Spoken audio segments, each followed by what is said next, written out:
So a healthy relationship to me would be respecting each other's boundaries and limits. Both people have defined boundaries and defined what they think is important in a relationship. It's also like communication skills, learning how to talk to each other about certain things. I've had good communication skills, and there's never been any time where boundaries are crossed, whether that be physical or emotional boundaries. Like, even the really healthy ones now, like their boyfriends or girlfriends, like to hang out with us and like hang out with the group and hang out with friends all together.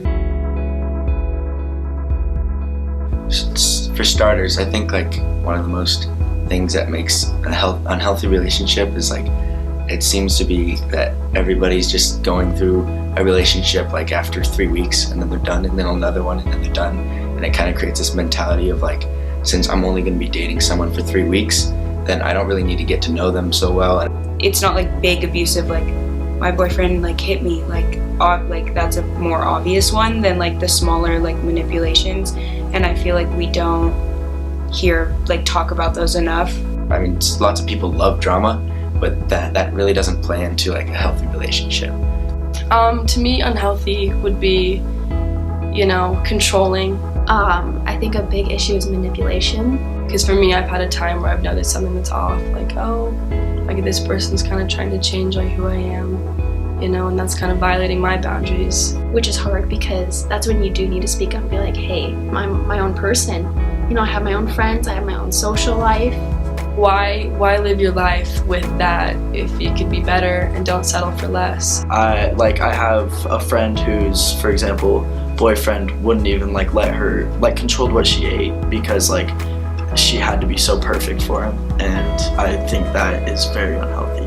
On one side you have somebody who really was controlling, and then they're always wanting the other to be with them. And then on the other side there's someone who's being really restricted and held down, and so they're always kind of pressed up against each other. A lot of high school students are very selfish. It's all me, me, me. And when they do get in a relationship, it's not for the right reasons, I think.